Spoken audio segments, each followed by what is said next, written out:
வந்திருக்க நீங்கள் பாக்கியவான்கள். ஆமென். ஏன்னா கர்த்தர் உங்க வாழ்க்கையிலையும் அந்த ஷிஃப்ட்டை கட்டிடுவார்.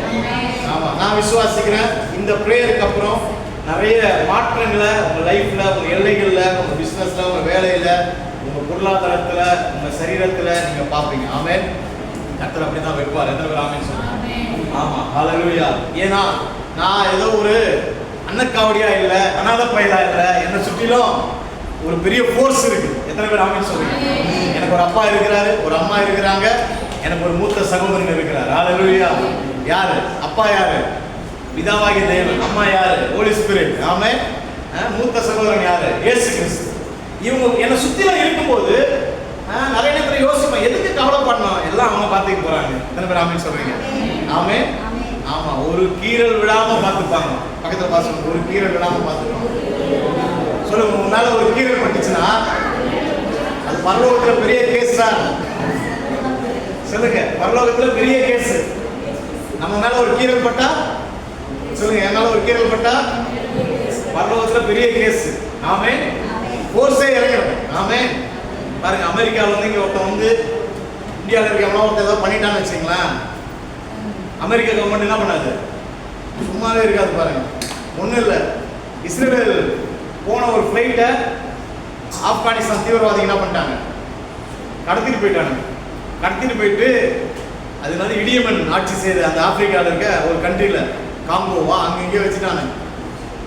ஆனால் ஒட்டுமொத்த இஸ்ரேலுமே அந்த ஃப்ளைட்டில் இருக்கிறவங்க மீட்கணும்னு சொல்லிட்டு நைட்டோட நைட்டா அடுத்த 12 மணி நேரத்தில் பிளான் பண்ணி மொத்த ராணுவம் என்ன பண்ணிடுச்சு? இறங்கிடுச்சு. ஏன்? என் நாட்டு ஜனம். ஆமென். சாதாரண ஒரு மனுஷனுக்கே அப்படி இருக்கும்போது உங்களை என்னையும் ஆமென் நேசிக்கிற பரலோக அப்பா எனக்காக ஃபோர்ஸோடு இறங்கி வருவார். அதெல்லாம் ஆணித்தரமா நம்பணும். பாருங்க, ஆமென். நம்ம சூழ்நிலை பார்க்கும்போது அப்படியா சொல்றீங்க, அப்படி ஒன்றும் தெரியலையே அப்படின்ற மாதிரி இருக்கும். ஆனால் அதுதான் உண்மை. ஹalleluya. நேற்று ஒரு காணொலி பார்த்துட்டு இருந்தேன். இந்த முதல்வர், தமிழ் முதல்வர் திட்டம்னு சொல்லிட்டு ஏதோ ஒரு ஃபங்க்ஷன் வந்து நடத்திட்டு இருந்தாங்க. அதில் ஒரு டேரக்டர், சினிமா டேரக்டர் வந்து பேசுகிறார். இவங்களை புகழ்ந்து பேசும்போது அவர் சொல்கிறாரு, நீங்கள் படிக்கணும்னு ஆசைப்பட்டா எந்த எல்லைக்கு வேணாலும் போய் படிங்க, கவலையே படாதீங்க, உங்களை பார்த்துக்கிற 3 பேர் இருக்காங்க. முதலமைச்சர், துணை முதலமைச்சர், அதுக்கப்புறம் கல்வி அமைச்சர்.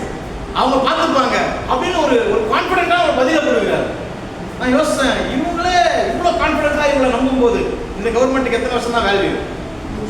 5 வருஷம் வேல்யூவான கவர்மெண்ட்டே அவ்வளோ கான்ஃபிடென்ட்டாக நம்பும்போது நித்தியமா. ஆமென். ஹalleluya. எட்டர்னல் கவர்மெண்ட் என் பின்னாடி இருக்குது. ஆமென். பக்கத்தில் பாசம், உங்க பின்னாடி எட்டர்னல் கவர்மெண்ட் இருக்கு, அழிக்க முடியாத ஆட்சி இருக்கு. ஆமென். எத்தனை பேர் ஆமென் சொல்றேன்? அதனால ஒன்றும் நடக்காது, ஒரு தீமையும் அணுகாது. ஹalleluya. கர்த்தர் பெரிய காரியங்களை செய்வார். ஒரே ஒரு வசனத்தை மாத்திரம் வாசிச்சு கொஞ்ச நேரம் தியானிக்க போறோம். ஏன் இந்த பிரேயர் அப்படின்றதுக்காக தான். ஆமென். இந்த பிரேயருக்கு பேர் வச்ச ப்ரொஃபெட்டிக் டிக்ளரேஷன். ஆமென். தீர்க்கதரிசன பிரகடனம். இந்த செய்தியை கேட்டுட்டு சில காரியங்களை நம்ம வந்து என்ன பண்ண போறோம்? கன்ஃபஸ் பண்ண போறோம், பிரகடனப்படுத்தணும். கன்ஃபஸ்ன்றதை விட அதை தாண்டி டிக்ளேர் பண்ண போறோம். டிக்ளரேஷனுக்கு தமிழ் என்னது? அறிக்கை. அறிக்கைன்றதையும் தாண்டி கட்டளை, ராஜாவின் கட்டளை. ஸோ அதை நம்ம பண்ண போறோம், சில காரியங்களை பண்ண போறோம். ஏன்னு சொன்னா பாருங்க, அந்த கடைசி நாளில் ஆண்டவர் 3 காரியங்களில் சபையை வந்து செழிப்பாக்கணும்னு விரும்புகிறார். கடைசி நாளில் 3 காரியங்கள் சபை செழிப்பா இருக்கணும்னு விரும்புகிறார். 1, குடும்பம். குடும்பத்துக்குள்ள இருக்கிற உறவுகள், குடும்பத்துக்குள்ள இருக்க காரியங்களை ஆண்டவர் செழிப்பாக்கணும்னு விரும்புகிறார். 2வது ஹெல்த். 2வது என்னது? ஆரோக்கியமா இருக்குது. டிவைன் ஹெல்த், டிவைன் ஹீலிங் அப்படின்னுவாங்க. போன வாரம் ஈவினிங் ஒரு சர்ச்சில் போயிருந்தேன். அங்கே பேசிட்டு இருக்கும்போது சொன்னேன், டிவைன் ஹெல்த்னா என்ன, டிவைன் ஹீலிங்னா என்ன? தெய்வீக ஆரோக்கியம், தெய்வீக சுகம், ரெண்டுமே பைபிள்ல இருக்குது. தெய்வீக சுகம்னா நான் இப்போ பலவீனமா இருக்கிறேன், அதனால எனக்கு என்ன வேணும்? சுகம் வேணும். ஆண்டவர் எனக்கு தெய்வீக சுகத்தை கொடுக்கிறார். தெய்வீக ஆரோக்கியன்றது நீங்க வியாதியே இல்லாம வாழ்ற ஒரு அனுபவம். ஆமென். ஸோ அது இந்த வாழ்க்கையில் இந்த நாட்கள் ஆண்டவர் சபைக்குள்ள அப்படிப்பட்ட ஒரு செழிப்பை கொடுக்கிறார். 3வது ஃபைனான்சியலா ஒரு செழிப்பு. ஆமென். பொருளாதார ரீதியா. ஏன் அப்படின்னு சொன்னா இது 3மே வெளியே தெரிஞ்சிருது. பாருங்க, இது 3த்திலையும் நான் சரி இருந்தாலும் சரியில்லைனாலும் என்ன பண்ண வெளியே காட்டிட்டு தான் இல்லைங்களா? குடும்பத்துக்குள்ள பிரச்சனை அப்படின்னா முகத்தில் என்ன பண்ணுது? தெரிஞ்சிருது. சரீரத்துல பிரச்சனைனா பார்த்தவொடனே என்ன டல்லா இருக்கிறீங்க, என்ன ஒரு மாதிரி நடக்கிறீங்க, என்ன ஒரு மாதிரி இருக்கிறீங்க அப்படின்னு கேட்கறாங்களா இல்லையா? வெளியில தெரிஞ்சது. மூணாவது பொருளாதாரம் டல்லா இருந்தாலும் என்ன பண்ணுது, முகத்துல காட்டி கொடுத்தது பாருங்க. ஸோ இது மூணுத்துலயுமே தேவன் நம்மை செழிப்பாக்க விரும்புகிறார். ஹல்லேலூயா. ஸோ இது மூணுத்துக்காக தான் நம்ம கடைசியில நம்ம ஜெபம் பண்ண போறோம். எப்படி ஜெபம் பண்ண போறோம், எப்படி ஜெபம் பண்றது அப்படின்றத குறித்து சில காரியங்களை நம்ம தியானிக்க போறோம். பாருங்க, எடுத்துக்கொள்ளுங்க ரோமர் எழுதின புஸ்தகம் 10ஆம் அதிகாரம். வேதத்தை கொண்டு வந்தவர்கள் ரோமர் எழுதின புஸ்தகம் 10ஆம் அதிகாரம் 5ஆம் வசனத்துல வாசிக்கிறோம். இந்த நாட்களில் தேவனுடைய நீதியை குறித்து அதிகமாக தியானித்துக் கொண்டிருக்கிறோம். ஸோ அதில் இருக்கக்கூடிய ஒரு காரியத்தை நம்ம தியானிக்கிறோம். மோசே நியாயப்பிரமாணத்தினால் ஆகும் நீதியை குறித்து இவைகளை செய்கிற மனுஷன் இவைகளால் பண்ணணும். நியாயப்பிரமாணத்தின் நீதி இவைகளை செய்தால் நீங்க என்ன பண்ணுவீங்க, பிழைப்பீங்க. ஆமே, கிரியைகளை செய்தால் என்ன பண்ணுவோம், பிழைப்போம். ஏன்னு சொன்னா நியாயப்பிரமாணத்தின் நீதி என்ன பண்ணுவோம், அது கிரியை செஞ்சாதான் நமக்கு என்ன பண்ணும், பிழைப்பு என்ன பண்ணுமா, கொடுக்கும், ஜீவனை கொடுக்கும். அது பெர்மனண்டா நம்முடைய வாழ்க்கையில் என்ன பண்ண முடியாது, இருக்க முடியாது பாருங்க. அப்போ நியாயப்பிரமாணத்தினால வரக்கூடிய நீதி கிரியை செய்யணுமா, ஏதாவது ஒன்று செஞ்சு அந்த நீதி என்ன பண்ணுமா, பெற்றுக்கொள்ளக்கூடிய ஒரு விதத்துல இருக்குது பாருங்க. ஆனா அடுத்த வார்த்தை சொல்லுது விசுவாசத்தினால் ஆகும் நீதியானது அப்படின்ட்டு. தமிழ்ல அந்த இடத்துல கொஞ்சம் கேப் விட்டாங்க, நான் இங்கிலீஷ்ல வாசிக்கிறேன் பாருங்க. Romans chapter 10 verse 5 to 6. For Moses write about the righteousness which is of the law, the man who does those things shall live by them. 6வது வசனம். But the righteousness of faith speaks. ஆமென். தேவனுடைய நீதி பாருங்க, விசுவாசத்தால் வரக்கூடிய நீதி என்ன பண்ணுமா, பேசும். ஆமென். நியாயப்பிரமாணத்தால் வரக்கூடிய நீதி கிரியை செய்யணுமா, ஆனா விசுவாசத்தால் வரக்கூடிய நீதி என்ன பண்ணுமா, சொல்லுங்க, என்ன பண்ணுமா, பேசும். ஆமென். நியாயப்பிரமாணத்தால் வரக்கூடியது கிரியை செஞ்சாதான், எதையாவது செய்யணும், இதை செய்யணும், அதை செய்யணும். எத்தனை முறை ட்ரை பண்ணியிருக்கோம் அதிகாலையில் எழுந்து ஜெபம் பண்ணணும். இந்த வருஷத்துல இந்த வருஷம் டிசம்பர் 12 31 நைட் என்ன பண்ணுவோம், தீர்மானம் எடுப்போம். இந்த வருடம் முழுவதுமாக ஆண்டவர் சமூகத்துல எத்தனை பேர் அந்த தீர்மானங்களை காப்பாற்றிருக்கணும். செய்யவே முடியாதுன்றது தான் நியாயப்பிரமாணம். ஆமென். அப்படிதான் பைபிள் சொல்லுது பாருங்க. அப்போ கிரியை செய்து எதையாவது ஒன்று அடையணும், கிரியை செய்து ஏதாவது பண்ணணும் அப்படின்னும் போது அங்க என்ன பண்ணிடும், அப்படியே டல் ஆயிடும். ஒண்ணுமே நம்மளால என்ன பண்ண முடிய மாட்டேங்குது, செய்ய முடிய மாட்டேங்குது பாருங்க. ஆனா விசுவாசத்தினால் வரக்கூடிய நீதி அது பேசுகிற ஒரு காரியமா இருக்கு. ஆமென். ஹல்லேலூயா. அதுல நீங்க என்ன பண்ணக்கூடாது, செய்யணும்னு சொல்லல, அது பேசுகிற காரியம். ஏன் பேசுகிற காரியம் அப்படின்னா, நான் செய்ய வேண்டிய எல்லாவற்றையும் இயேசு கிறிஸ்து எனக்காக கல்வாரி சிலுவையில செய்து முடித்து விட்டார். ஆமென். எத்தனை பேர் ஆமென் சொல்றீங்க? நான் செய்யணும்னு நினைக்கிறதா, நான் இதை செஞ்சா நடக்கும், அதை செஞ்சா நடக்கும். நிறைய நேரத்தில் நம்ம அப்படித்தான் நம்ம ஓடிட்டு இருக்கோம். இல்ல நான் எதையுமே செய்யலனாலும் அவர் செஞ்சதை நான் பேசும்போது அது எனக்குள்ள கிரியை செய்யக்கூடியதா இருக்குது. ஆமென். விசுவாசத்தினால் வரக்கூடிய நீதி அது என்ன பண்ணுதுன்னா பேச வைக்குதுன்னா பாருங்க. இப்ப பாருங்க, இயேசு தேவன் பூமியானது ஒழுங்கின்மையும் வெறுமையுமா இருந்தது, ஆழத்தின் மேல் இருள் இருந்தது, ஜலத்தின் மேல் ஆவியினர் அசைவாடி கொண்டிருந்தார், வெளிச்சம் உண்டாக கடவுள் என்ன பண்ணாரு,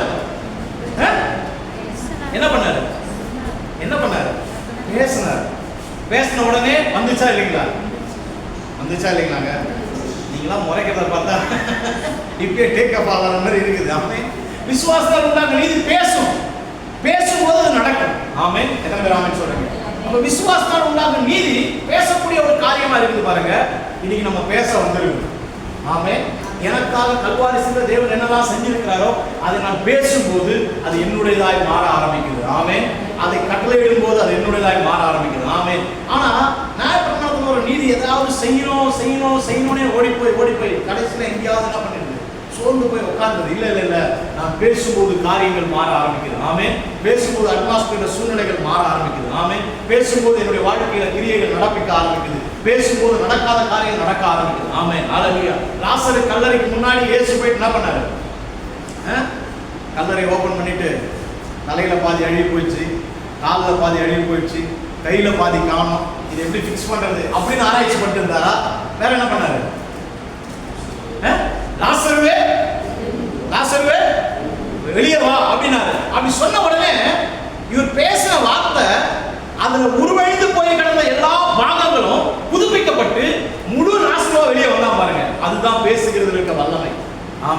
விசுவாசத்தினால பேசும்பொழுது என் வாழ்க்கையில எதெல்லாம் செதஞ்சு போய் கிடக்குதோ அதெல்லாம் புதிதாக மாற்றப்பட்டு அது புதிய ஒரு உருவமாய் புதிய வடிவமாய் அதை நோக்கி வர ஆரம்பிக்கும். ஹல்லேலூயா. அதைத்தான் விசுவாசத்தால் உண்டாக நீதி செய்து பாருங்க. சொல்லிட்டு சொல்றாரு, தமிழ்ல வாசிக்கணும் 6ஆம் வசனம். விசுவாசத்தால் நீதியானது கிறிஸ்துவை இறங்கி வர பண்ணும்படி பரலோகத்துக்கு ஏறுகிறவன் யார்? அல்லது கிறிஸ்துவை மரித்தோரிலிருந்து ஏறி வர பண்ணும்படி பாதாளத்துக்கு இறங்குகிறவன் யார் என்று உன் உள்ளத்திலே சொல்லாதிருப்பாயாக. ஒண்ணுமே புரியல, எதுவுமே புரியல தானே. என்னடா ஏறினான்றாரு இறங்கினான்றாரு. என்னன்னா இப்ப நம்ம பண்ற ஜபத்தை அது சொல்லுது தெளிவா. என்ன ஜபம்? ஆண்டவரே இறங்கி வாங்க இறங்கி வாங்க அப்படியே சொல்லாத. ஆண்டவரே என்ன பாதாளத்திலிருந்து விடுவீங்கன்னு சொல்லாத. புரியுதுங்களா? அதைத்தான் இங்க வேதம் சொல்லுது. ஆண்டவரே என்ன பண்ணாதீங்க, இறங்கி வாங்க. அவர் எங்கேயோ உட்கார்ந்து இருக்கிற மாதிரி, நான் எங்கேயோ மாட்டிட்டு இருக்கிற மாதிரி, இறங்கி வாங்க இறங்கி வாங்க. பாருங்களேன், நம்ம ஊர் ஜபம் எல்லாமே பார்த்தீங்கன்னா ரெண்டு டைப் ஆஃப் ஜபம் தான் இருக்கும். ஒன்று ஆண்டவரை அசைக்கணும், சிங்காசனத்தை அசைக்கணும். ஆண்டவரை அசைக்கணும், சிங்காசனத்தை அசைக்கணும். பரலோக நம்ம ஜபம் பரலோகத்தை என்ன பண்ணோம்? அசைக்கணும். அதெல்லாம் ஒன்றும் பண்ண தேவையில்லை. ஆமே. அப்படி இல்லைன்னா அடுத்த டைப் என்ன போயிடுவாங்க? விசாச கட்டுறேன், அதை கட்டுறேன், சத்துருவை கட்டுறேன், பில்லி சுயத்தை கட்டுறேன், சக்கா ராமா ரத்த அப்படின்னு ரெண்டு தான் பாருங்க. ஆண்டவர் சொல்றாரு, நீ உன்னுடைய பிரேக் த்ரூ, உன்னுடைய வாழ்க்கையில வர வேண்டிய ஆசீர்வாதங்கள் நன்மைகள் அது பரலோகத்திலேயும் கிடையாது, அது பாதாளத்திலேயும் கிடையாது. ஏன் சொன்னா ரெண்டுத்துல இருந்துமே ஆண்டவர் என்ன பண்ணிட்டாரா? நம்முடைய வாழ்க்கைக்கு எல்லாவற்றையும் மீட்டெடுத்து அவர் எங்க இருக்கணுமோ அங்க வச்சுட்டார். ஆமே. எத்தனை பேர் ஆமே சொல்றீங்க? ஆமா. அது நம்ம நிறைய நேரத்தில் இப்படிதான் நம்ம ஜோபா இருக்கு பாருங்க. இங்க இருந்து வரணும், அங்க இருந்து வரணும், பரலோகத்துக்கு ஆண்டவரே ஆண்டவரே இல்ல இல்ல இல்ல இல்ல இல்ல. அதனால சொல்றீங்க, அப்படி சொல்லாதிருப்பாயாக. ஆண்டவரே இறங்கி வாங்கன்னு சொல்லாத. பாதாளத்துல நான் அப்படி மாட்டிக்கிட்டேன், என்ன தூக்கிட்டு வாங்க. இல்ல இல்ல, 2000 வருஷத்துக்கு முன்னாடி கல்வாரி சிலுவையில நீங்க சிக்கிட்டு இருந்த பாதாளத்திலிருந்து உங்களை விடுவித்து, பாதாளத்தின் கிரியையிலிருந்து உங்களை விடுவித்து, உங்களுக்குரியதையும் உங்களையும் மீட்டெடுத்து உங்களை எங்கே சிங்காசனத்துல உட்கார வச்சிருக்கிறோம். எத்தனை பேர் ஆமென் சொல்றீங்க? எத்தனை பேர் நம்புறீங்க? எங்க உட்காந்துருக்கிறீங்க? சென்ட் மார்க் ஸ்கூல்ல உட்காந்துருக்கீங்க, சிங்காசனத்துல உட்காந்துருக்கிறீங்களா? நம்ம எங்க உட்காந்துருக்கிறோம்? சிங்காசனத்துல உட்காந்துருக்கிறோம். ஆனா நம்ம ஜபம் எப்படி இருக்குது? சிங்காசனத்துல யாருங்க உட்காருவா? ராஜா தான் உட்காருவார். ஆனா நம்ம எப்படி இருக்கிறோம்? 23ஆம் புலிகேசி மாதிரி. சொல்லுங்க அமைச்சரே, நாம் யாருக்கு என்ன தீமை செய்தோம்?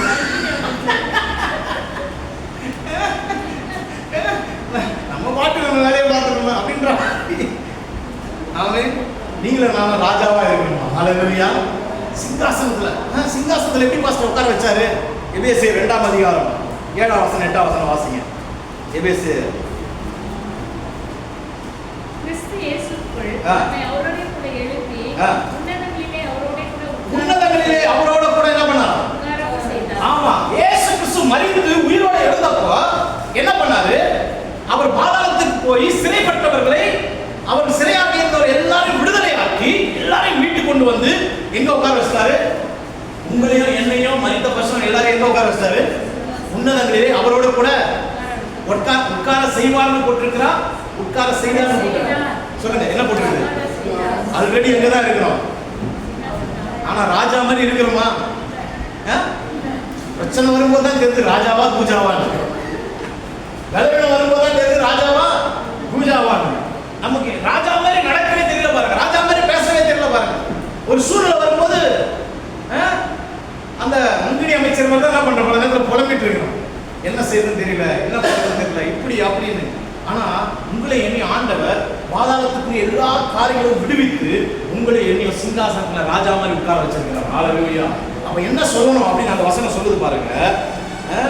7ஆம் வசனம் முடியும் போது இப்படி சொல்லுது, என்று பாதாளத்துக்கு இறங்குகிறவன் யார் என்று உள்ளத்திலே சொல்லாதிருப்பாய் என்று சொல்லுகிறது நன்றி. இந்த வார்த்தை உனக்கு சமீபமாய் உன் வாயிலும் உன் இருதயத்திலும் இருக்கிறது என்றும் சொல்லுகிறது. ஆமென். ஹல்லேலூயா.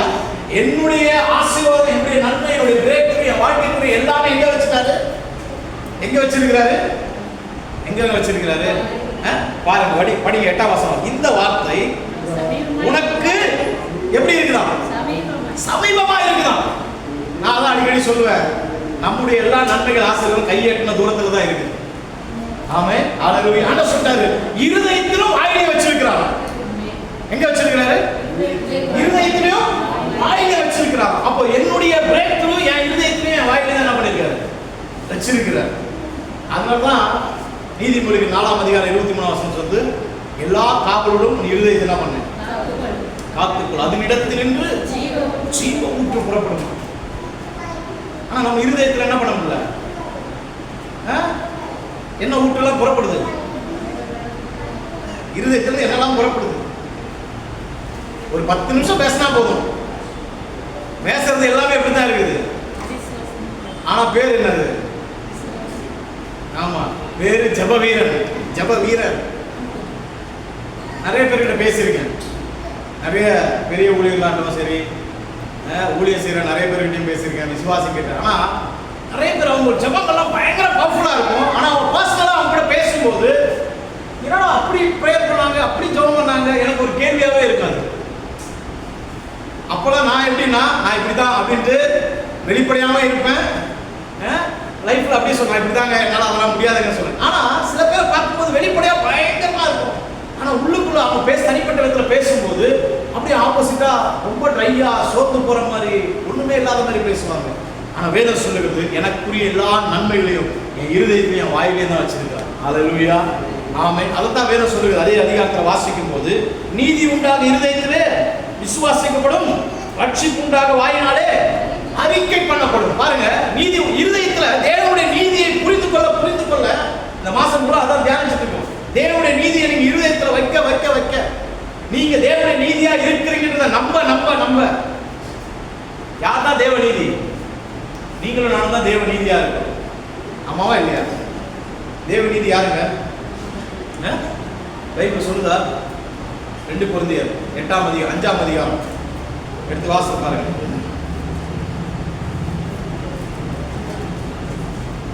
கடைசி வசனம். நாம் அவருக்குள் தேவனுடைய நீதியாகும்படிக்கு பாவம் அறியாத அவரை நம்மள தேவ நீதி ஆக்குறதுக்காக தான் சிலுவைக்கு போனாருங்க. சிலுவைக்கு போன பர்பஸ் என்னன்னா, நீங்களும் நானும் அவருடைய நீதியாய் மாற வேண்டும் என்று. அந்த நீதியை இருதயத்துல வச்சு, நான் தான் அவருடைய நீதி, நான் தான் அவருடைய நீதியா இருக்கேன், நான் தான் அவருடைய ரைச்சஸ்னஸா இருக்கிறேன் அப்படின்றத தியானிக்க அதை உங்க வாயில அறிக்கை செய்ய உங்க வாழ்க்கையில நடக்க வேண்டிய எல்லா காரியங்களும் நடக்க ஆரம்பிக்கும். எத்தனை பேர் ஆமென் சொல்லுங்க? ஹல்லேலூயா. ஆமா. என்ன சொல்றது? வாயினால என்ன பண்ணுமா? வடை சொல்றது. சிம்பிளா சொல்ல போனா வாயில என்ன பண்ணுமா? ஆமா, நிறைய நேரத்துல வாயினால வடை சுடிய முடியுமா அப்படின்னு கேட்போம். ஆனா சிம்பிளா சொல்ல போனா வாயினால என்ன பண்ண முடியுமா? வடை சுட முடியுமா? ஆமே. நான் சொல்லல, பைபிள் சொல்லுது. ஆபிரகாம் வாயினால என்ன பண்ணானா? நான் ஜாதிகளுக்கு தகப்பனா இருக்கிறேன், என் பேர் ஆபிரகாம் எனப்படாமல் ஆபிரகாம் எனப்படும். பாருங்க, 25 வயசு வரைக்கும் எல்லாரும் ஆபிரகாம் கூப்பிடுறாங்க. 90வது வயசுல வந்து ஆண்டவர் சொல்லிட்டார், இனி உன் பேர் என்ன கிடையாது, ஆபிரகாம் கிடையாது, இனிமேல் உன் பேரு ஆபிரகாம் அப்படின்னு. உடனே இவர் என்ன பண்ணிட்டாரு? பேரை மாத்திட்டு போய் கெசட் ஆபீஸ்ல நிக்கிறாரு, ஆதார் கார்டு கிட்ட நிக்கிறாரு, எல்லா இடத்துலயும் பேரை மாத்துறாரு போயிட்டு. என்னது என் பேர்? என்னது? ஆபிரகாம். அவன் கேட்டுப்பான், என்னடி ஒரு காசு சேர்க்கறதுக்கா? ஆமா, நான் சேர்த்தே ஆகணும். ஏன்னா நான் எதை நம்புறனோ அதை என் வாழ்க்கை நான் பேசியே ஆகணும். ஆமே. அவனை கூப்பிடுறவங்க எப்படி கூப்பிட்டுருப்பாங்க? அப்புறம் அவரை கூப்பிட்டா திரும்பியே பார்க்கலைங்களாங்க, அவன் பாட்டு நடந்து போயிட்டே இருக்கான். அப்பதான் உன்னதான் கூப்பிடுறான், என் பேர் ஆபிரகாம் கிடையாது, ஆபிரகாம். ஆமென். ஹல்லேலூயா. பேசுறான் பாருங்க, வாயில பேச பேச பேச பேச ஆமென், செத்து போன சரீரத்தில் இருக்க காரியங்களை உயிர்ப்பிக்க ஆரம்பிக்குது. ஆமென். அவன் பேசும்போது, அவன் பேச ஆரம்பிக்கும் போது காரியங்கள் மாறிடுச்சா? அவன் பேச ஆரம்பிக்கும் போது சரீரம் பலனாயிடுச்சா? அவன் பேச ஆரம்பிக்கும் போது சாராளுடைய கற்பம் புதுப்பிச்சுச்சா? கிடையவே கிடையாது. ஆனா என்ன மாறிடுச்சு அப்படின்னா, பேச்சு மாறிடுச்சு. ஆமென். சூழ்நிலை மாறிச்சது. என்ன மாறிச்சு? பக்கத்துல பாத்துக்கோங்க, சூழ்நிலை மாறதுக்கு முன்னாடி பேச்சு மாறும். ஆமென். எத்தனை பேர் ஆமென் சொல்றீங்க? சூழ்நிலை மாறதுக்கு முன்னாடி என்ன பண்ணோம்? பேச்சு மாறினதா சூழ்நிலை மாறும். எத்தனை பேர் ஆமென் சொல்றீங்க? உங்க சூழ்நிலை, என் சூழ்நிலை மாறாததுக்கு காரணமே என் பேச்சு தான். நான் என்ன பேசுறது? ஆபிரகாம் அப்படின்னு உடனே என்ன சொல்லி கூப்பிடுறான்? ஜாதிகளுக்கு தகப்பன். பக்கத்து வீட்டுக்காரன் கூப்பிடும் போது இவன் காதுல எப்படி விடுவது? நான் சிங்கிள் ஆள் கிடையாது, குழந்தை இல்லாத கிடையாது, ஜாதிகளுக்கு தகப்பன். சாராள் ஆபிரகாம் அப்படின்னு கூப்பிடும்போது ஜாதிகளுக்கு தகப்பனே. ஆபிரகாம் வந்து சாராளை கூப்பிடும்போது ஜாதிகளுக்கு தாய். சாராய் இல்ல,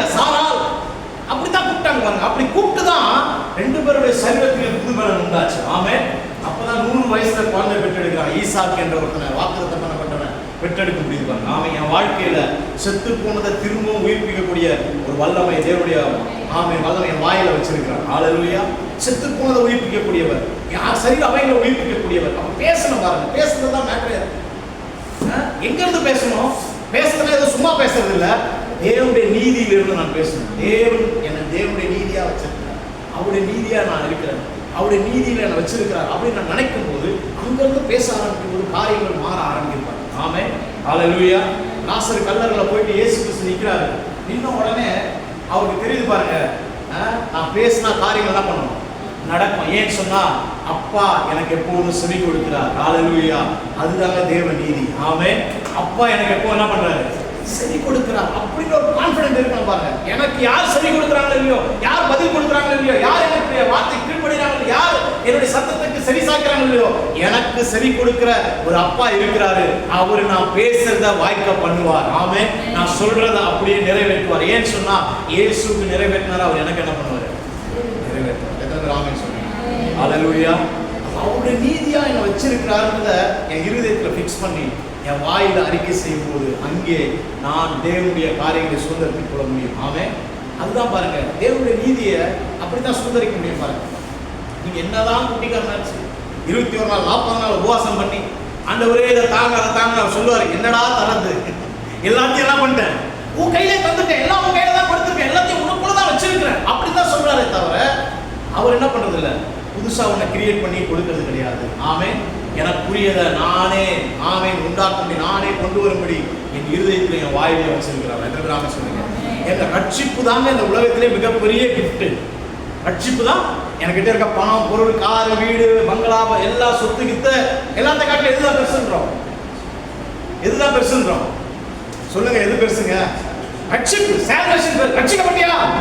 முதல் கேள்வி என்ன, ரட்சிக்கல வந்தோட என்ன கேட்கிறோம், ரட்சிக்கப்பட்டியா?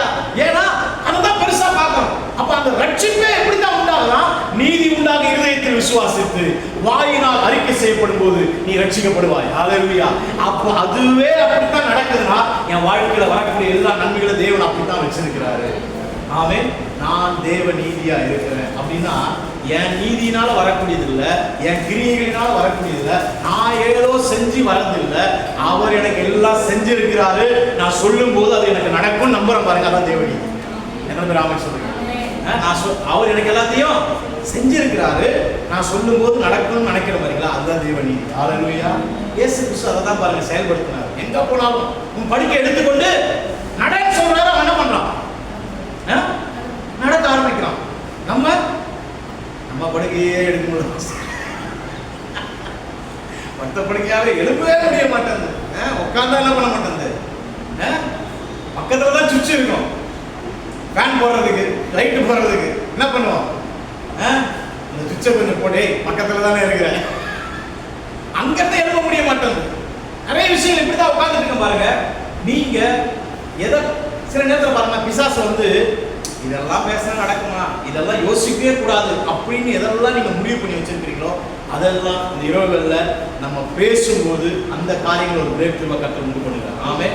இதை பத்தி நான் யோசிக்கவே கூடாது, இதெல்லாம் பேசி ஒரு பிரயோஜனம் இல்லை, இதெல்லாம் சொல்லி நடக்க போறது கிடையாது, இதெல்லாம் நடக்குமா அப்படின்லாம் யோசிக்கிறீங்க பார்த்தீங்களா, அந்த இடத்துல தான் தேவ நீதி உங்களுக்குரிய நன்மைகளை கொண்டு வரக்கூடியதா இருக்கு. ஆமென். இதெல்லாம் என் வாழ்க்கையில் நடக்குமா, இதெல்லாம் கிடைக்குமா? பல நேரத்தில் என்ன பண்ணணும்னா ஒரு தடவை 2 தடவை சொல்லி பார்த்துட்டு என்ன பண்றோம், நடக்கலாம்னு என்ன பண்றோம், விட்டுருவோம். ஆனா ஆபிரகாம் 1 வருஷம் இல்ல 2 வருஷம் இல்ல வருஷங்களா நடக்கிற வரைக்கும் சொல்லிட்டே இருந்தான்.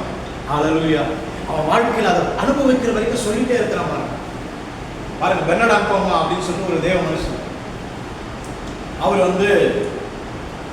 அவர் கல்யாணம் ஆகும்போது அவங்க ஒய்ஃப் சொல்றாங்க, டாக்டர் சர்டிஃபிகேட் காமிச்சு எனக்கு என்ன கிடையாது, யூட்ரஸ் கிடையாது, நம்ம லைஃப்ல குழந்தை என்ன பண்ண முடியாது, பெற்றுக்க முடியாது அப்படின்னு சொல்லிட்டு நம்ம சொல்லிடுறாங்க. ஓகே அப்படின்ற ஓகேன்னு கல்யாணம் பண்ணிட்டு வாழ்க்கை போயிட்டு இருக்குது. ஒரு 2 வருஷமோ 3 வருஷமா கழிச்சு ஆண்டவர் சொல்றாங்க, நான் உனக்கு ஒரு குழந்தையை தரப்போறேன், நீ போயிட்டு என்ன பண்ணு, ஒய்ஃப் வயிற்றுல கையை வச்சு குழந்தை உண்டாகட்டும் அப்படி சொல்லு அப்படின்னு சொல்றாங்க. ஒய்ஃப் என்ன சொல்லியிருப்பாங்கன்னு நினைக்கிறீங்க? வைத்தியம் முத்தி ரொம்ப பக்தி முத்தி போச்சு அப்படின்ற மாதிரி அதைத்தான் சொன்னாங்களாம். வயிற்றுல கை வச்சு ஆண்டவர் சொல்றாரு, நமக்கு ஆண்டவர் ஒரு குழந்தையை தர போறாரு அப்படின்னு. என்னங்க சொல்லி தானே கல்யாணம் பண்ண, இங்க பாருங்க அப்படின்னு. நீங்க நம்பலையா? நாளைக்கு வாங்க, எனக்கு யூட்ரஸ் ரிமூவ் பண்ண அந்த டாக்டர் என்ன பண்றேன், கூட்டிட்டு போறேன் அப்படின்னு சொல்றாங்க. சொன்னாரா இப்போ வேணாம், ஒரு 3 months கழிச்சு போவோம் அப்படின்றாராம். நம்பவே மாட்டீங்க. என்னங்க நீங்க? இல்ல 3 months கழிச்சு என்ன பண்ணுவோம், போய் பார்ப்போம். ஏன்னா ஆண்டவர் சொல்லியிருக்கிறாரு, நான் ஜெபம் பண்ணியிருக்கிறேன், நான் பேசியிருக்கிறேன், அங்க தேவன் நமக்கு ஒரு குழந்தைய உண்டு பண்ணியிருக்கிறார் அப்படின்னு சொல்லி 3 மாசம் கழிச்சு எந்த டாக்டர் யூட்ரஸை ரிமூவ் பண்ணாரோ அந்த டாக்டர்கிட்டே கூப்பிட்டு போறாராம். கூப்பிட்டு போயிட்டு சொல்றாராம், இவனுக்கு பேபி மாமா இருக்கு, செக் பண்ணுங்க அப்படின்னு. அவர் சிரிக்கிறாராம். அவர் ஒரு ஏத்திஸ்ட், கடவுளே இல்லை அப்படின்னு கொள்கையுடையவர். அவர் சிரிக்கிறாராம். அப்பா நான் தான்ப்பா இத்தனை வருஷத்துக்கு முன்னாடி அவங்களுக்கு யூட்ரஸு பிரச்சனைன்னு சொல்லி ரிமூவ் பண்ணேன் அப்படின்னு போது, இல்லை நீங்கள் செக் பண்ணுங்க அப்படின்னு சொல்லிட்டு அவரு ஸ்கேன்ல வச்சு செக் பண்ணா யூட்ரஸும் இருக்குது, யூட்ரஸ்ல 3 மாசம் பேபியும் இருக்குது. ஒரு மயக்கம் போட்டு விட்டாரா அந்த டாக்டர். ஜெபம் பண்ணி என்ன பண்ணாராம்? ஏன் அப்படின்னா தேவன் நீதியா இருக்கிறான்னு சொன்னா இல்லாதவைகளை இருக்கிறவைகளை போல என்னால் அழைக்கணும். ஆமென். ரோமர் 4:17 ஆபிரகாம் குறித்து வேதம் சொல்லுது. ஆபிரகாம் மரித்தோரை உயிர்த்தெழ செய்கிறவர், மரித்தோரை உயிரோடு எழும்ப செய்கிறவருக்கு முன்பாக இல்லாதவைகளை இருக்கிறவைகளை போல அழைக்கிற தேவனுக்கு முன்பாக தன் விசுவாசத்தில் என்ன பண்ணணும், வல்லவனா மாறினான். இல்லாதவைகளை இருக்கிறவைகளை போல அழைக்கிறவர். அழைக்க வேண்டியது என் பொறுப்பு, கொண்டு வர வேண்டியது அவர் பொறுப்பு. பக்கத்துல பார்த்து சொல்லுங்க, அழைக்க வேண்டியது என் பொறுப்பு, கொண்டு வர வேண்டியது அவர் பொறுப்பு. இயேசு லாசருவை அழைக்க வேண்டியது என் பொறுப்புப்பா, கொண்டு வர வேண்டியது உங்க பொறுப்புப்பா அப்படின்னு சொல்லி தான் லாசருவை என்ன பண்ணாரு, வெளியே வாங்க. நாங்க பைபிள் காலேஜ் படிக்கும்போது அப்படிதான் ஸ்கிரிப்ட் போட்டோம். இப்படிதான் லாசர் என்ன பண்ண, வெளியே வரணும். இயேசு வேஷம் போட்டுட்டு வந்து என்ன பண்ணுவாரு, லாசருவே வெளியே வா அப்படின்னு கூப்பிடுவாரு. இயேசு ஒரு தடவை கூப்பிட்டோன்னு என்ன பண்ணணும், வரணும். இங்கே தான் என்எல்ஏஜில் தான் பெரிய ஒரு 10,000 பேர் மேலே உட்காந்து பார்த்துட்டு இருக்கானுங்க, நடிச்சிட்டு இருக்கோம். லாசருவே வெளியே வா அப்படின்னு உடனே ஒரு தடவை கூப்பிட்றாரு, லாசர் வரல. 2வது தடவை கூப்பிட்றாரு, வரல. 3வது தடவை அப்புறம் அந்த எங்களுக்கு ஸ்கிரிப்ட் ட்ரெயின் பண்ணுறவர், இப்போ உள்ளே போய் என்ன நடக்குது பாரு, என்ன பண்ணுறாங்க, வெளியே கூப்பிட்றாங்க போடா அப்படின்னா. ஆனால் நான் போக முயற்சி பண்ணுறேன், இதோட சேர்த்து பெஞ்சோட சேர்த்து கட்டி போட்டானுங்க. இப்போ லாஸ்டர் கத்திரிக்காய் வச்சு கட் பண்ணி என்ன பண்ணுறது, அனுப்ப வேண்டியது இருந்தது. அப்படிலாம் இல்லை. என் வாழ்க்கையில் நான் சொன்னா அவர் செய்வார். எத்தனை பேர் சொல்லுங்க, நான் சொன்ன அதுதான தேவநீதி. ஹல்லேலூயா. பாருங்க, பிக்சர் ஒன்று எடுத்துக்கோங்க.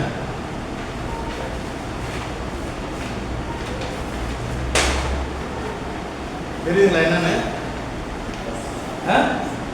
தராசு. ஓகேவா? இந்த தராசுல நீங்க இருக்கிறீங்க. யாரு? நீங்க இருக்கிறீங்க. இந்த இடத்துல நீங்க வந்து உங்க பணத்தை வைக்கிறீங்க, உங்க வீடு வைக்கிறீங்க, உங்க காலை வைக்கிறீங்க, உங்க பொருளாதாரத்தை வைக்கிறீங்க, உங்க அறிவை வைக்கிறீங்க, உங்க படிப்பு வைக்கிறீங்க, எல்லாம் வைக்கிறீங்க. எது வச்சாலும் இந்த தராசு நேரா நிற்க மாட்டேங்குது. என்ன பண்ண மாட்டேங்குது? நேரா நிற்க மாட்டேங்குது. இது சாஞ்சிட்டே இருக்குது. எது வச்சா நிற்கும் அப்படின்னா, இந்த இடத்துல இயேசுவை வச்சா மட்டும்தான் அந்த தராசு நேரா நிற்குமா. ஏன்னு சொன்னா, உங்களை என்னையும் பரலோக அப்பா அவருக்கு ஈக்குவலா வச்சிருக்கிறாரு. எத்தனை பேர் நம்புறீங்க? எத்தனை பேர் நம்புறீங்க? அப்படின்னா என்னங்க, அவருக்கு என்னெல்லாம் செஞ்சாரோ அதெல்லாம் எனக்கும் செய்வாரு. அதுதான் தேவநீதி. தேவநீதினா வேற ஒண்ணுமே கிடையாது. என்ன தேவநீதின்றானுங்க, ஒன்றும் கிடையாது. இயேசுக்கு என்னெல்லாம் செஞ்சாரோ அதெல்லாம் எனக்கு செய்வார். ஆமென். அப்படின்ற ஒரு கான்ஃபிடென்ட், அப்படின்ற ஒரு ஆணித்தரமான நம்பிக்கை, அப்படின்ற ஒரு விசுவாசம் உங்களுக்குள்ள இருக்குன்னு சொன்னா, அந்த விசுவாசத்துக்கு நீங்க எதை பேசினாலுமே நடக்க ஆரம்பிச்சு. எத்தனை பேர் ஆமென் சொல்லுங்க? அவருக்கு செவி கொடுத்தாருன்னா பாருங்க, யோவான்ல வாசிக்கிறோம். யோவான், எத்தனை பேர் யோவான் புஸ்தகத்தை வாசிக்கிறீங்க? ரொம்ப நாளா சொல்லிக்கிறேன் யோவான். ஆமா, யோவான்ல வாசிக்கும் போது 17ஆம் அதிகாரம், 17ஆம் அதிகாரம்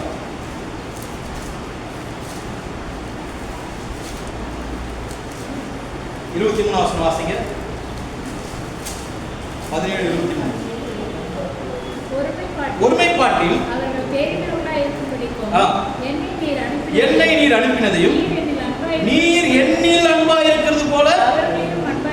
பாருங்க, இயேசு பிதா கிட்ட சொல்றாரு, நீர் என்னில் அன்பா இருக்கிறது போல. யார்கிட்ட அன்பா இருக்கணுமா? யார்கிட்ட சொல்லுங்க? யார்கிட்ட? என்கிட்ட அப்பா கிட்ட சொல்றாரு, நீர் என்னில் அன்பா இருக்கிறது போல அவர்களிலும் அன்பா இருக்கிறதை அவர்கள் அறியும்படிக்கு நான் போதிக்கிறேன். ஹல்லேலூயா. ஆமென். அவர் என் மேல அன்பா நீங்க என் மேல எப்படி அன்பா இருந்தீங்களோ அதே அன்பை இவங்களுக்குள்ள வச்சிருக்கீங்கன்றத அவனும் அறியணும், அவனை சுற்றி இருக்க உலகமும் அறியணும். ஆமென். இயேசு மேல பிதா அன்பா இருந்தத எப்படிங்க உலகம் அறிஞ்சிச்சு? இயேசு மேல பிதா ரொம்ப அன்பா இருக்கிறார். ஞானஸ்நானம் விட்டு கரையேறின உடனே பிதா சொன்ன ஆசீர்வாதம்னு சொல்லலாம், வார்த்தைன்னு சொல்லலாம், பிளஸிங்னு சொல்லலாம். இயேசுவை பார்த்து பிதா என்ன சொல்றாரு?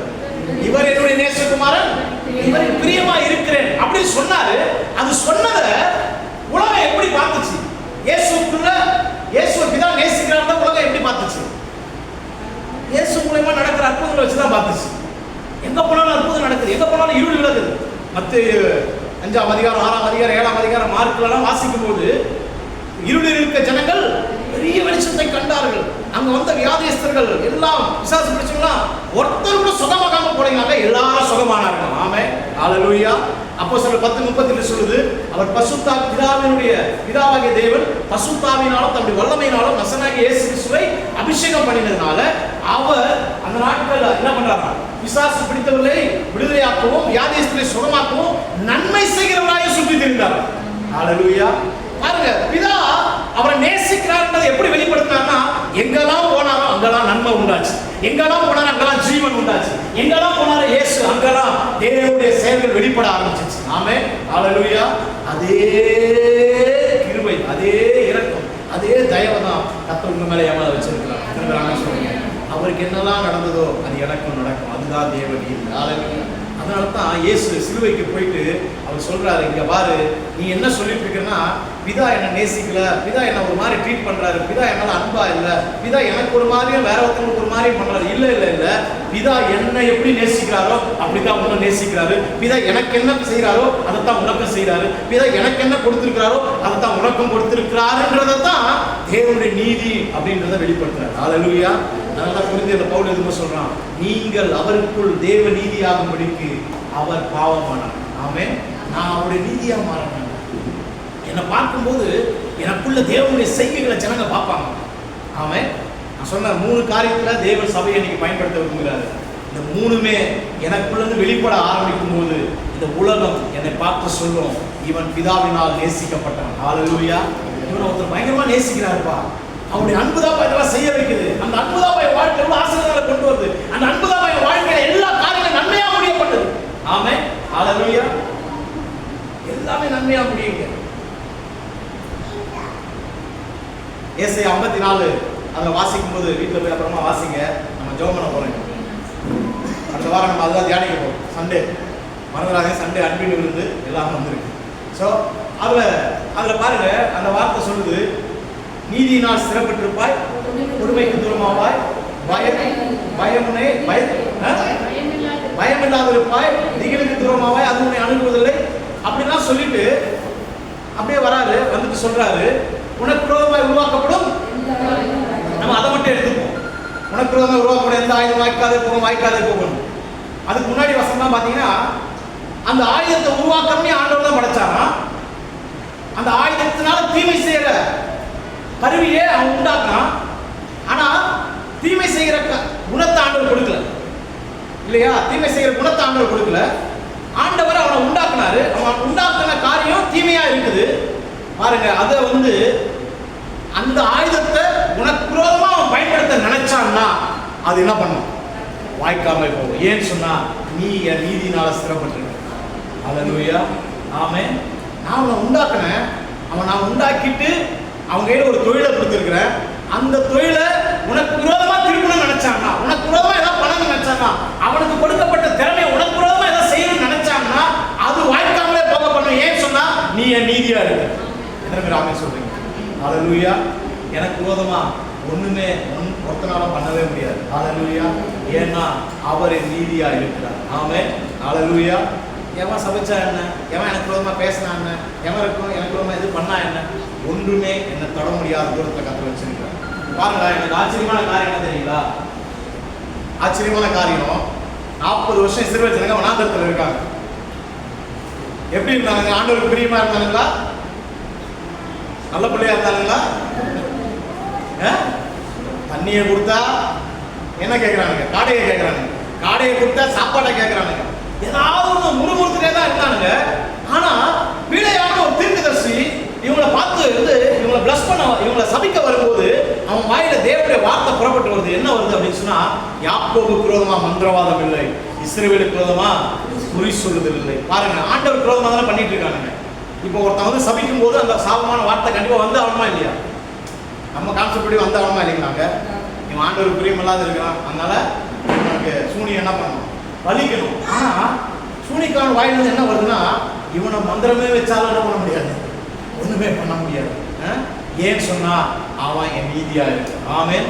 அவருடைய மைண்ட்ல ஒண்ணே ஒண்ணு, இஸ்ரவேலை ஆசீர்வதிப்பதை கர்த்தருக்கு. நான் சொல்றேன், அவருடைய நீதியை புரிந்து கொள்ள அப்பா விட்டு தூரம் போகவே முடியாது. ஆமென். போன வாரம் அதுதான் பார்த்தோம், நம்ம இளையகுமார் கதையை பார்த்தோம். அவன் நீதி அவனுக்கு புரிஞ்சுக்கிட்டதுனால தான், அவனை நீதியா பார்க்கறதுனால தான் அவன் சொல்ற பிரேயரே அவர் எடுக்கல. அவன் என்ன சொல்றான்? ஐயா, மரத்துக்கு விரோதமாகும் மக்கு விரோதமாகும் பாவம் செய்து, நம்ம ஜபம் இன்னைக்கு இப்படி தான் இருக்குது. அப்பா கிட்ட போனனாலே இப்படி தான் இருக்குது. பண்ணிட்டு ஏதாவது பண்ணுங்க, மன்னிச்சு ஏதாவது கணக்கெல்லாம் வச்சுக்காதீங்க அப்படின்ற மாதிரி தான் அவன் அப்படிதான் பண்ணிட்டு இருக்கிறான். ஆனா ஜீசஸ் அதை ஒண்ணுமே மைண்ட் பண்ணீங்களா பாருங்க. சொல்றாரு, இவனுக்கு புது வஸ்திரம் கொடு, புது மோதிரம் கொடு, புது செருப்பு கொடு, புது பாதரட்சை கொடு. ஏன்னு சொன்னா நான் இவனை என் நீதினால நிரப்பி இருக்கேன். ஆமென். நான் நினைக்கிறேன் அவன் ஜென்மத்துக்கும் அதுக்கப்புறம் சாகர வரைக்கும் அப்பா விட்டு போயிருக்க மாட்டான். ஆமென். இப்படிப்பட்ட ஒரு அன்பு. ஆமென். அந்த நீதி அதை கத்துக்கிறது பாருங்க. நான் சொல்றேன், உங்களை என்னையும் அந்த நீதினால நிரப்பி இருக்கிறார். அந்த நீதியிலிருந்து நான் பேசும்போது எனக்குரிய காரியங்கள் நடக்க ஆரம்பிக்கும். ஆமென். ஹல்லேலூயா. பாருங்க, நான் இதை புரிந்து கொள்ள அற்புதங்கள்லாம் இப்போ சாதாரணமாக நடக்குது. ஆமென். போன வாரம் நம்ம சர்ச்சில் ஒருத்தர் வந்திருந்தாருங்களா, கிட்னி, அவர் அடுத்த நாள் போய் செக் பண்ணியிருக்காரு. 9 வருஷமா கிட்னி ஸ்டோனு வலியினால குடிச்சிருந்தாரு. அடுத்த நாள் போய் செக் பண்ணிட்டு கால் பண்ணார். கால் பண்ணா கிட்னியில ஸ்டோன் இல்லையா? ஆமென். ஹல்லேலூயா. சண்டே ஈவினிங் ஒரு சர்ச்சுக்கு போய் என்ன சொன்னீங்களா, அந்த சர்ச்சில் வந்திருந்த ஒரு டாக்டருக்கு ஹீலிங். யாருக்கு? ஆமென். நான் சொன்னேன், நான் சும்மா ப்ரொஃபட்டிக்கலாக பேசும்போது சொன்னேன், ஜான்ஜி லேக் காலத்தில் மருத்துவமனைகள்லாம் க்ளோஸ் பண்ணிட்டு டாக்டர்ஸ்லாம் என்ன பண்ணாங்க, மினிஸ்ட்ரி பண்ணாங்க. ஸோ இப்போ இந்த காலகட்டத்தில் உங்கள் சபையில் டாக்டர்ஸ்லாம் இருப்பாங்கன்னா ஊழியம் பண்ணுவீங்க அப்படின்னு பார்த்தா அங்கே ஒரு 2 டாக்டர் உட்காந்து இருக்காங்க மீட்டிங். எனக்கு தெரியல, இந்த பாஸ்டர் முடிச்ச பிறகு சொன்னார், பாஸ்டர் எங்கள் சர்ச்சில் 2 டாக்டர் நீங்கள் பேசும்போது உட்காந்துருந்தாங்க அப்படின்னு. ஏன்னா அப்படித்தான் தேவநீதி செய்யும் பாருங்க. ஆமென். தேவநீதி எனக்குரியதை திரும்ப எனக்கு இடத்துல கொண்டு வந்து சேர்க்கும். ஆமென். நான் எதெல்லாம் இழந்து போகணும் அதெல்லாம் என்கிட்ட திரும்ப கொண்டு வந்து சேர்க்கும். ஆமென்.